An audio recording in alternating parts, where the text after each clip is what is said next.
The first time I noticed it, I blamed everything except what my chest already wanted to name.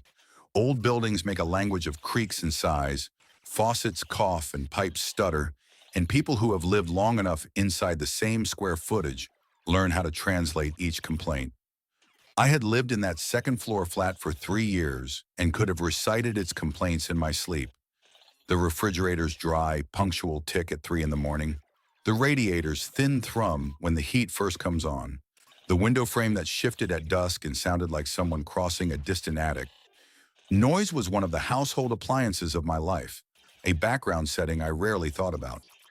But on a rainy Tuesday in late October, something different happened. I had been working late, the kind of late that leaves your fingers stiff and your mind on automatic. And when I decided to make coffee, a sound cropped up that did not belong to any of the old appliances. It was a single scrape. It was soft and awful in its specificity, like a fingernail drawn slowly along the grain of the threshold. It came from the hallway, just beyond my door, and it came at 3:18 in the morning. I remember hitting pause on the podcast I was listening to, the voice dropping mid-sentence. The scrape repeated, a deliberate slow trail, then a tendernessless pause, as if whatever made it had paused to listen for me to react.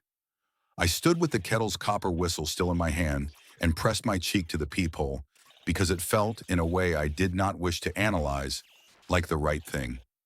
Through the small glass, the corridor was a pool of tired light and wet carpet and the flicker of a single weak bulb.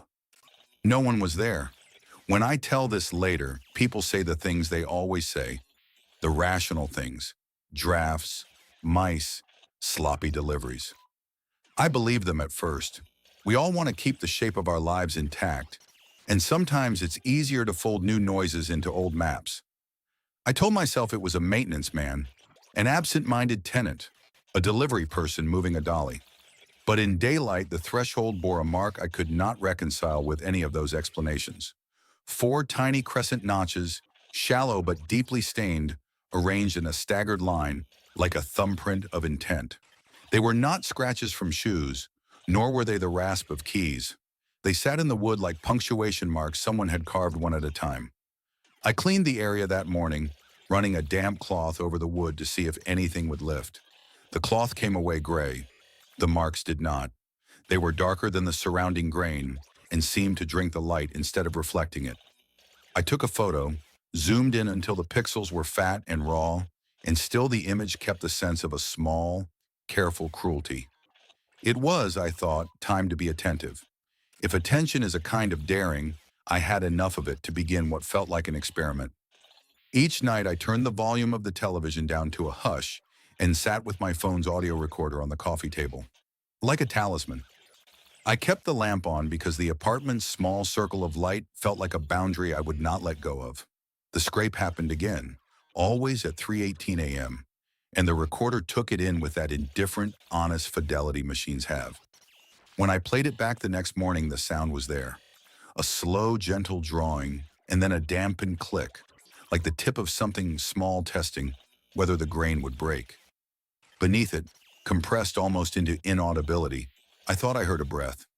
No, not a breath as we take it, but the wet exhalation of something poised near the wood, a hiss pressed to an edge. Sleep, once generous, folded itself in half and then quartered. Nights became hours of listening. I learned in the way you learn a new language by immersion, the cadence of the sound.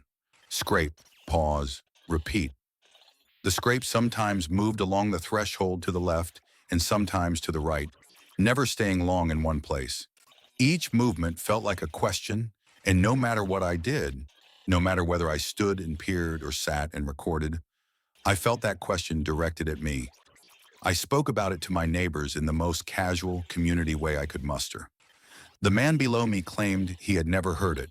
The woman across the hall said she occasionally heard thin little noises, but assumed it was mice.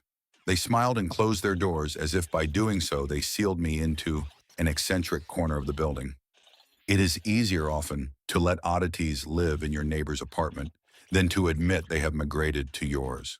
After a week, the marks had multiplied, not wildly, no vandalism, no wild gouging, but there was a faint arithmetic to them now. A set of shallow notches, then a space, then 3 shorter gouges, like a poor attempt at a code. In the morning, I would find the marks and take photos. I cataloged them the way a scientist might catalog an invasive species: time, pattern, angle. I began to feel ridiculous doing it, and the shape of my days narrowed to cleanings and observations. Low coffee and the steady queasy rotation of the same fear. Once, foolish with exhaustion, I put filler into the grooves.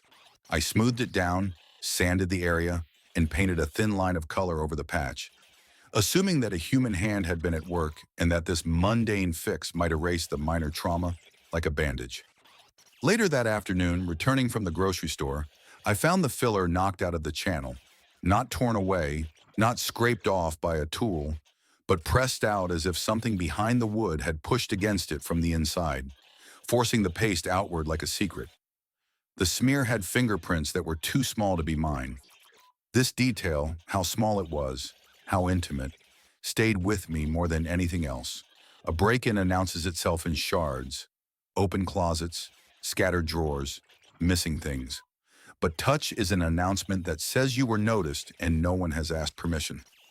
I stood in my doorway and ran my hand along the lip of the frame, as though that might bridge whatever silence crouched beyond the wood. The place where my palm felt faintly warm.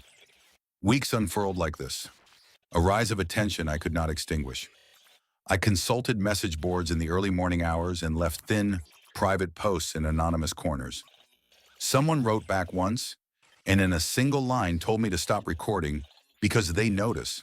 The username it came from was unidentifiable, the account young and new.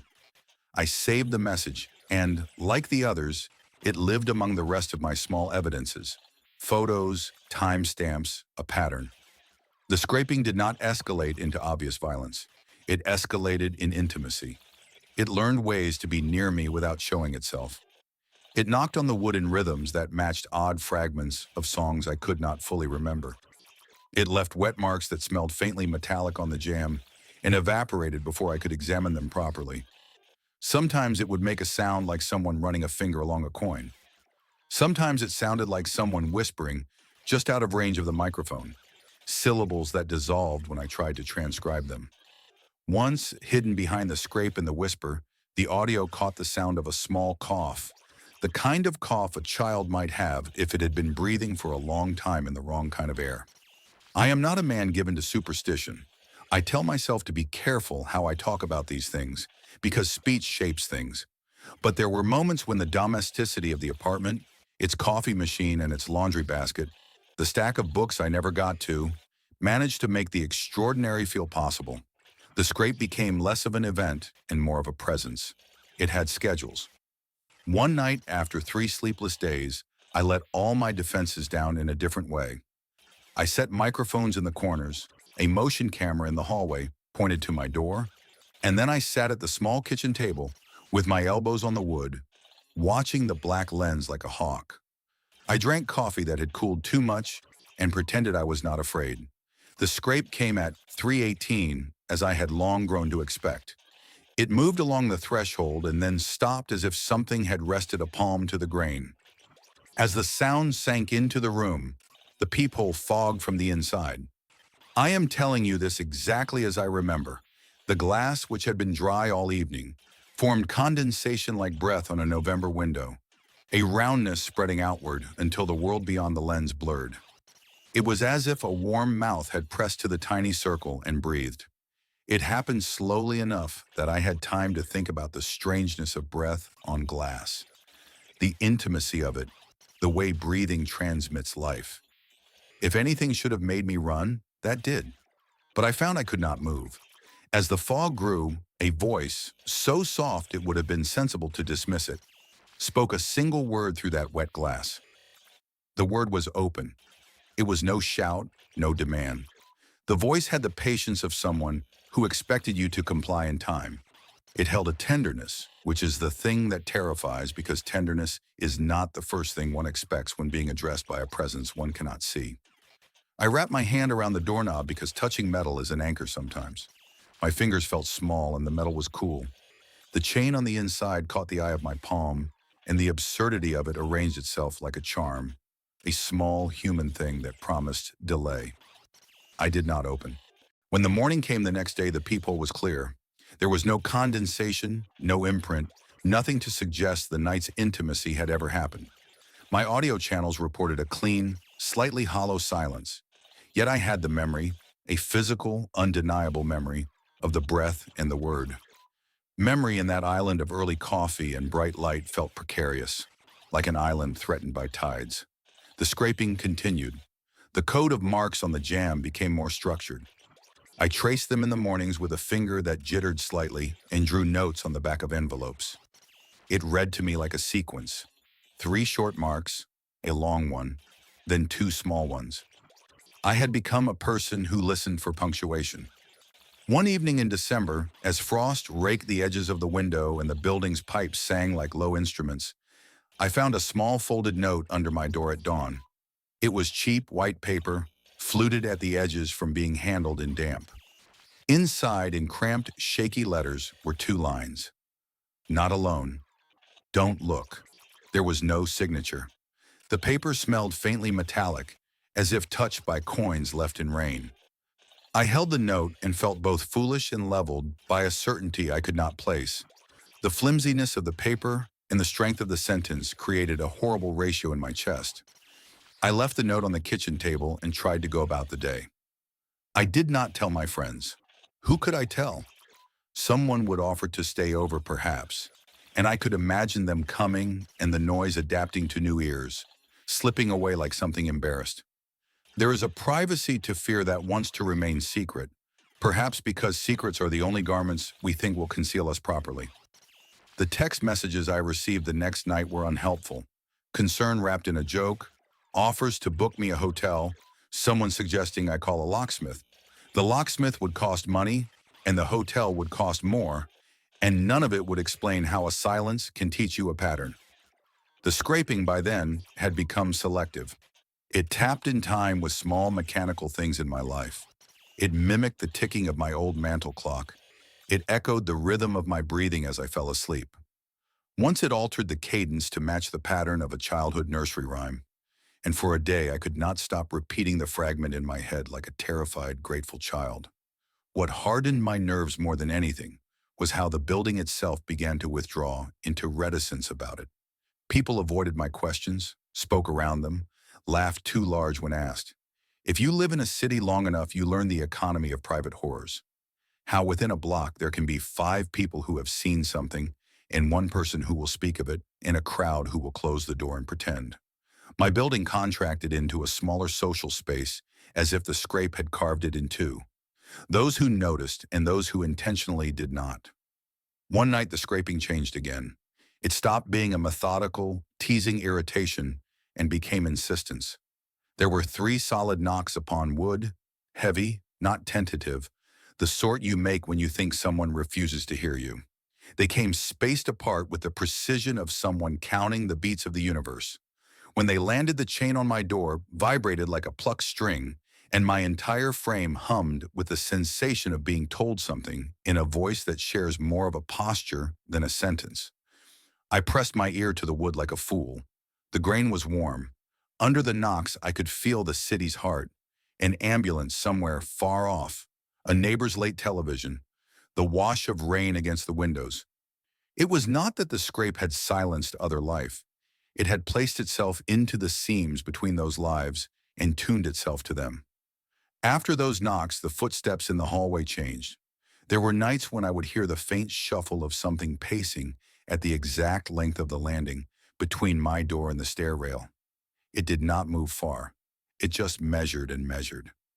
I imagined a solitary boot, then imagined the boot was not a human foot at all, but an object of ritual. My imagination drew maps, and as is the doom of maps, began to believe them. At my lowest, I placed a mirror against the doorframe. I do not know why I thought a mirror would help. Perhaps in the madness of sleeplessness, I had the notion that if it could catch the shape of whatever touched the door, I would understand what to be afraid of. The mirror was small, thrifted, its frame gold and slightly rusted. I propped it in the corner at night and watched the reflection of my living room. My couch, the stack of unpaid bills, the kettle like a small metallic moon. As winter leaned heavy and the city condensed under frost, the scrape's patience paid off. It began to time itself with my dwindling reserves. When I was weak, it acted bolder. When I resolved to ignore it, it drew nearer, as if scandalized by my insolence. Once I left the apartment for 3 nights and stayed in a hotel because the cheap, thin ghosts that attend late buses seemed preferable to the thing that measured my door. The first night away, I dreamed of my hallway full of faces, badly lit mouths, eyes like pennies. I woke to a message from an unknown number, a clip of 15 seconds of audio. In the clip was a single scrape, and beneath the scrape, a voice saying plainly, "You kept your promise. I have told you about a promise I did not remember making." When I pressed for context in my memory, there was none. The idea of a promise was a kind of emotional amnesia, a strong curve of obligation I could not recall walking into.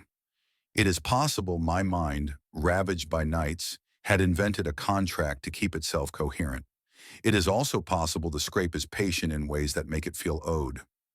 The morning the message arrived, beneath a thin silver sun, I found on the apartment's stair tread a penny. Its finish was worn to an embarrassing dulled shine, and someone had scratched the year off the face with the tip of a nail. Beside it lay a feather. Not a great bird's feather, nothing theatrical, just a little gray plume, frayed and damp. I put both on the kitchen counter and stared at them for a long time, like someone looking at a relic and trying to see if it bears the face of a god. Nothing in that small pair gave me answers. Together they sat like a ritual left incomplete. A strange thing about endurance is how it alters definition. After you have spent enough nights awake listening for the same noise, you stop thinking of your body as a thing that wants to rest and more, as a machine that documents the world. I learned to function in thin slices. Wake to the scrape, log, sleep, repeat. My friends left messages that were kind but brittle, containing the outlines of ordinary lives that were not meant to intersect with the texture of half-heard voices and painted gouges in a doorframe. Eventually, even their concern blunted to routine. "Have you thought about seeing a professional? Maybe a counselor? Come stay with us for a night." I said sorry and that I was fine, and by the time I'd rewritten the phrase in emails 3 times, I believed it enough to send. There came a night, deep, windless, the kind that presses the city down into animate quiet, when I tried to answer. I sat for hours with a pad of paper and wrote down the sequence of marks as if they were music. Short, short, long, pause, long, short. The scrape had rhythm, and rhythm is a language, I decided, and the point of language is the point of conversation, to be heard. If the scrape waited for me, then perhaps it expected a reply that would stop the negotiation. I spoke aloud the pattern as best I could, my voice an idiot's metronome in a small room. I repeated it until the syllables had a cadence, and then stood and waited, listening to the walls as though they might cough back. At 3:18, the threshold answered. 3 slow knocks, then a pause, then a pattern I had not written. It was not angry. It was neither malevolent nor tender.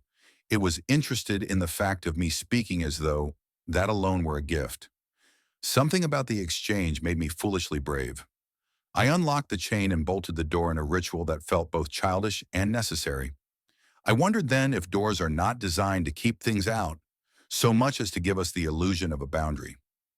This night the boundary shivered, but did not break. The knocks landed, and the doorknob turned microscopically, as if someone had rested a hand on it that did not have the shape to open from the inside. The metal was warm under the paint, and somewhere a far distant radio twitched static like teeth. When the knocking slowed, I leaned my forehead against the wood and thought of promises and pennies and feathers and all the small ways the world asked to be paid attention to. I thought of what it had to gain by talking and what I had to lose by learning its grammar. The scrape had a patience like time itself, and it measured me with the same kind of benign cruelty, reminding me of my smallness and asking me to answer anyway. It is difficult to describe the thing that sits at the border of intimacy and terror. At times it felt like a child testing whether the door would respond to pressure, other times like an old neighbor who wanted to know if you had fed your cat. Mostly it was a tremulous thing that wanted to be accounted for. I do not know if things want acknowledgement or if they only react when given one. I only know that when I tried to step away, really step away, the loss of attentiveness made it louder, as if attention is currency and the scrape is hungry. Eventually, the city cycled and the scraping cycles with it, adopting the moods of seasons. Spring came and the building's pipes breathed differently. People moved in and out and brought their lives through the halls like thunderstorms. Once a new neighbor arrived, and through the slats in the stair rail, he and I caught eyes, and without words, he knocked across to me the rhythm the scrape had been making for a week. I laughed at him and then realized he had no idea why his joke felt like such an intimate trespass. We both blushed, and the hallway remembered us as an inside joke we had not intended and never had a chance to explain. I recorded, transcribed, slowed audio files down until their breath unfurled like old tape and revealed syllables I did not recognize. There was a phrase that seemed to emerge on a night I was particularly frayed. Not yet. The words were not in any dialect I knew, and they felt like the middle ground between a promise and a threat. They lodged in my mouth like a piece of an old proverb, and I could not spit it out. The scrape did not kill anything. There is a confusion sometimes among those who haven't spent long hours attentive to small things, that terror must culminate in an event within the dramatic registers society recognizes. In movies, there is always a scene with a smashed mirror and an epiphany or an accelerant and a blaze. My nights had none of those clear beats. The scrape was a slow accumulation. It wore me like a ring, and at times the ring felt warm and like company, and at times it felt like a constriction that would not release. I made a promise one night, though I do not remember forming it, as if the scrape's patience had worn down my excuses and left me in a drop of moral clarity. I cannot say whether the promise was spoken aloud or only felt. Promises in those nights were made like prayers, to be concluded by the day. When the message, a clip in a single line, arrived and its final breath said, "You kept your promise," I felt responsible in an odd tendency of relief and dread. What had I promised? To listen? To answer? To keep something safe? Memory left me as I tried to clutch the shape of it. There are two ways to recount this: the way that is clean and fits on a page, and the way that keeps pulse in it. I will give you the pulse. On a night in April, when the city thawed and the gutters sighed like small animals waking, the scrape rearranged itself into a music I had not learned. It tapped on the jam in a pattern that matched, with an uncanny slowness, the rhythm I had repeated when trying to answer. The knocks were three, then two, then a long pause, and then a single tiny scrape like the flick of a fingernail. I opened the chain, trembling, but did not open the door. The hallway attended the exchange like an audience waiting for a hush. For a stretch of time that was itself readable, I thought the scrape would stop. Instead, it walked away. When I stepped across the threshold into the stairwell, the world was exactly as it had been. Neutral light, a smell of wet concrete. My neighbor's door gapped a sliver as if someone had been careless. There was no evidence of what had performed in the dark. The penny and the feather were gone from the stair tread where they had been placed. In their place, set like payment, lay a small, neat pile of shavings, wood dust, and a barely perceptible smear of something like ink. I took the pile up between my fingers, and it left my fingertips gray. The next morning, the scratch marks on my jam had been altered. A new notch folded the pattern into itself. I could have hurtled into superstition then, seizing the obvious narrative that things keep accounts, that perhaps in some ledger the penny had been balanced. Instead, I set the pile into an envelope and left it in my desk drawer like something one keeps for reasons too sentimental to say aloud. Time does something odd to memory when something anonymous sits across from you for long. You forget the first time you feared and remember the thousandth nuance of the feeling. I began to think of the scrape not as intruder or as friend, but as a resident tenant of the apartment's threshold. It arrived by habit. It asked for me to witness it. Sometimes it dug its nails in because it enjoyed the sensation of having an audience. There is a cruelty in being watched that relies upon your desire to be recognized. It is a subtle, corrosive thing in that way. A year passed. I did not leave the building much. The scrape became the marrow of my nights. I learned to tell time by it and told stories about it to the voids of my days. I would wake and see people moving through the hall, brief reflections in bright windows, and then the night would pull the world back into itself, and there would be the small, certain noises that marked my place in the city. Sometimes in the longer stretches of the night, the scrape would speak in a voice that resembled memory, an older cadence, like someone repeating a phrase you thought you'd forgotten. Once it hummed the very first line of a lullaby my grandmother used to sing in another language. The sound caught in me and made me ache with a tenderness that was almost tender. Another time, it sighed with the sound of a man spinning a pocket watch whose weight no longer balanced time. If the story has a moral, it is not a moral at all, but an observation. Some things teach you how to live with them, and then teach you how to be vigilant about the living. The scrape taught me attention. It taught me how to listen to small complaints in the wood. It taught me how to make the ordinary an object of care. It also taught me how thin the boundary is between care and obsession. You can love a worry into being. On an evening that had no premonitions and whose ordinariness felt like mercy, I received an email with a single attached audio file. This time the recording was clearer. Static, breath, the scrape. Then a voice that spoke plainly and not in any elongated cipher. See you. The voice, the recorder's fidelity, the latent calm of the tone. These together sat on me like a hand on the shoulder. Familiar, not murderous, and somehow more frightening for not promising the dramatic. I took that file and did what I had been doing all along.